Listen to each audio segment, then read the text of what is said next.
जय भोलेनाथ मित्रों, एक बार फिर से आप सभी का स्वागत है। आज की जो कथा है बहुत ही प्रशंसनीय है। दोस्तों, आज की कथा में हम सभी जानेंगे कि भगवान भोलेनाथ ने अपने भक्त को बताया कि महाशिवरात्रि पर किस पूजा से दुख दूर होंगे। मित्रों, आज की कथा में भगवान शिव शंकर अपने भक्त को किस तरह दुखों से बाहर निकालते हैं, आज हम जानेंगे। आपका ज्यादा समय नष्ट ना करते हुए कथा को प्रारंभ करते हैं। बहुत समय पहले की बात है। एक छोटे से गांव में माधव नाम का एक किसान रहता था। वह बहुत मेहनती और ईमानदार था, लेकिन उसकी किस्मत हमेशा दगा दे देती।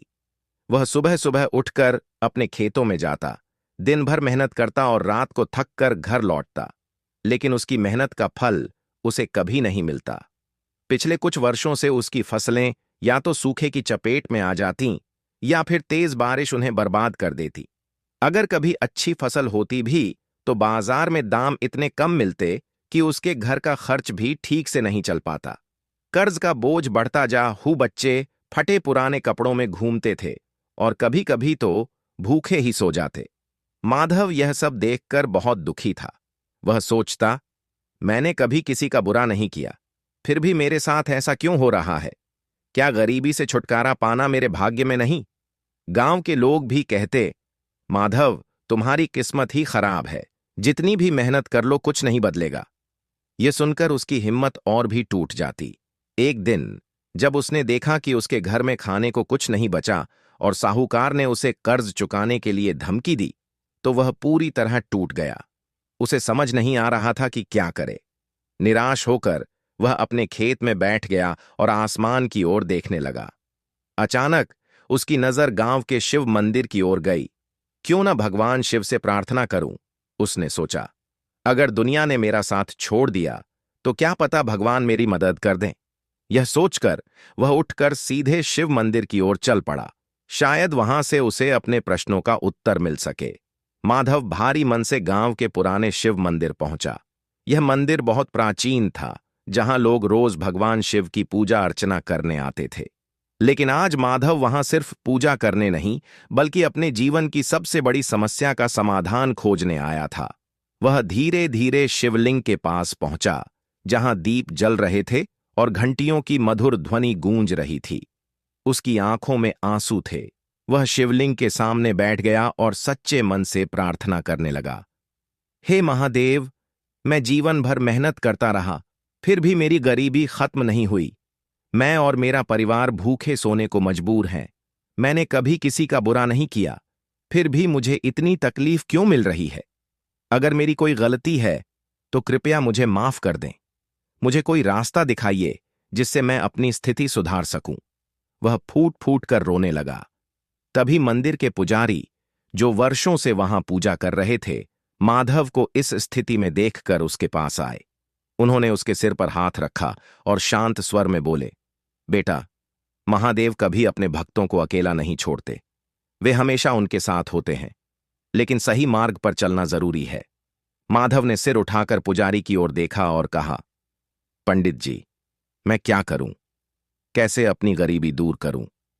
पुजारी ने मुस्कुराते हुए कहा, महाशिवरात्रि आने वाली है। यह भगवान शिव का सबसे पवित्र दिन होता है। अगर इस दिन कोई श्रद्धा और सही कर्म के साथ शिव की पूजा करे तो उसकी सारी परेशानियां दूर हो सकती हैं। माधव को यह सुनकर थोड़ा आश्चर्य हुआ। उसने पूछा, पंडित जी, क्या सिर्फ पूजा करने से मेरी गरीबी दूर हो जाएगी? पुजारी ने समझाया, बेटा, सिर्फ पूजा करने से कुछ नहीं होगा। भगवान शिव केवल उन लोगों की सहायता करते हैं जो सच्चे मन से प्रयास करते हैं और सही कर्म करते हैं। इस महाशिवरात्रि पर तुम्हें 3 महत्वपूर्ण कार्य करने होंगे। शिवलिंग पर जलाभिषेक करो। शिव को जल चढ़ाने से मन की शुद्धि होती है और जीवन में सकारात्मक ऊर्जा आती है। एयूएम नमः शिवाय का जाप करो। यह महामंत्र मन को शांत करता है और कठिनाइयों से लड़ने की शक्ति देता है। जरूरतमंदों की सेवा करो। शिव भक्ति का असली अर्थ केवल अपने लिए प्रार्थना करना नहीं, बल्कि दूसरों की मदद करना भी है। जो व्यक्ति जरूरतमंदों की सहायता करता है, उसे शिव का आशीर्वाद स्वतः ही मिल जाता है। पुजारी की बातें सुनकर माधव को एक नया आशा की किरण दिखाई दी। उसने दृढ़ निश्चय किया कि इस महाशिवरात्रि पर वह पूरी श्रद्धा और निस्वार्थ भाव से भगवान शिव की आराधना करेगा और दूसरों की मदद भी करेगा। महाशिवरात्रि का दिन आ गया। पूरे गांव में इस पर्व की धूम थी। सभी लोग मंदिर में आकर शिवलिंग पर जल और बेलपत्र चढ़ा रहे थे, भजन कीर्तन गा रहे थे और उपवास रख रहे थे। माधव भी सुबह जल्दी उठा। उसके पास ज्यादा कुछ नहीं था, लेकिन फिर भी वह नदी से शुद्ध जल लाया और शिवलिंग पर श्रद्धा से जलाभिषेक किया। उसने पूरे दिन सच्चे मन से एयूएम नमः शिवाय का जाप किया और शिव की उपासना की। सबसे महत्वपूर्ण कार्य जो उसने किया वह था दान और सेवा। उसके पास अधिक अनाज नहीं था, लेकिन जो भी बचा था उसने गांव के उन लोगों को भोजन कराया जो उससे भी ज्यादा गरीब थे। कुछ बेसहारा बच्चों को उसने अपने हाथों से खाना खिलाया और उनके लिए पुराने लेकिन साफ कपड़े दिए। उसकी पत्नी ने जब यह देखा तो पहले उसे चिंता हुई। हमारे पास पहले ही बहुत कम है, अगर तुम यह भी बांट दोगे तो हम क्या खाएंगे? लेकिन माधव ने मुस्कुराते हुए कहा, महादेव ने कहा है कि सेवा ही सबसे बड़ी पूजा है। उस रात अगर हम माधव किसी को की बहुत मदद शांति करेंगे। मिली। उसे ऐसा लग रहा था जैसे उसने पहली बार अपनी गरीबी की असली वजह समझ ली हो। गरीबी केवल धन की कमी से नहीं, बल्कि सोच की संकीर्णता से भी आती है। जो व्यक्ति सच्चे मन से परिश्रम करता है और दूसरों की भलाई करता है, उसकी मदद स्वयं महादेव करते हैं। रात को माधव अपने छोटे से झोपड़े में लेटा, लेकिन उसे नींद नहीं आ रही थी। महाशिवरात्रि का पूरा दिन उसने भगवान शिव की आराधना में बिताया था। जलाभिषेक किया, एयूएम नमः शिवाय का जाप किया और जरूरतमंदों की सेवा की।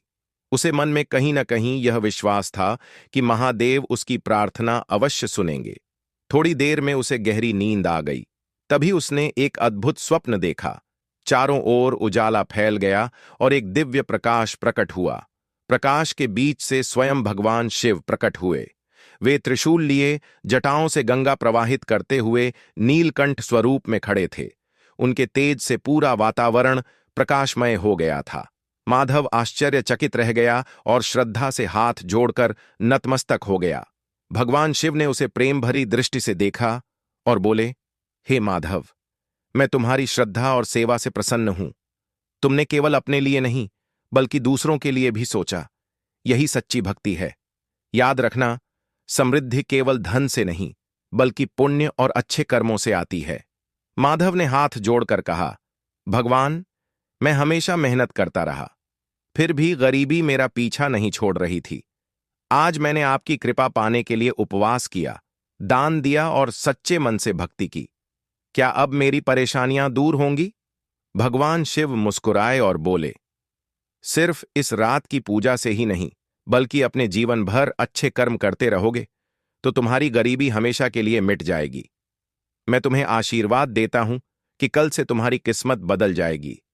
लेकिन याद रखना, धन और समृद्धि को केवल अपने लिए मत रखना, उसे जरूरतमंदों के साथ भी साझा करना। इतना कहकर भगवान शिव अंतर्ध्यान हो गए। माधव का सपना टूट गया, लेकिन उसका मन अपार आनंद और विश्वास से भर गया। सुबह होते ही माधव उठा। उसके मन में भगवान शिव के वचन गूंज रहे थे। उसने अपना काम उसी मेहनत और ईमानदारी से शुरू किया, लेकिन आज कुछ अलग था। जैसे ही वह अपने खेत पर पहुंचा, उसने देखा कि वहां हरियाली छाई हुई थी। जो भूमि अब तक बंजर थी, उसमें नए अंकुर फूट रहे थे। यह देखकर उसकी आंखों में खुशी के आंसू आ गए। कुछ ही दिनों में उसकी फसल पहले से बेहतर उगने लगी। गांव के व्यापारी उसके खेत की उपज खरीदने आने लगे। धीरे धीरे उसका कर्ज उतरने लगा और उसकी आर्थिक स्थिति सुधरने लगी। इतना ही नहीं, गांव के लोग भी उसकी भक्ति और सेवा भावना से प्रेरित होकर उसकी मदद करने लगे। एक दिन गांव के मुखिया ने भी उसकी प्रशंसा की और उसे एक बड़ा खेत संभालने का अवसर दिया। कुछ ही वर्षों में माधव न केवल गांव के सबसे सफल किसानों में से एक बन गया, बल्कि उसने अपनी समृद्धि से कई गरीबों की भी मदद की। अब वह समझ चुका था कि महाशिवरात्रि केवल पूजा का दिन नहीं, बल्कि सही कर्म और परोपकार का अवसर भी है। उसने यह प्रण लिया कि वह हर साल इस पावन पर्व पर जरूरतमंदों को भोजन कराएगा और भगवान शिव की भक्ति में लीन रहेगा। गांव के अन्य लोगों ने भी माधव की कहानी से प्रेरणा ली और महाशिवरात्रि पर केवल उपवास ही नहीं बल्कि दान और सेवा को भी अपना लिया।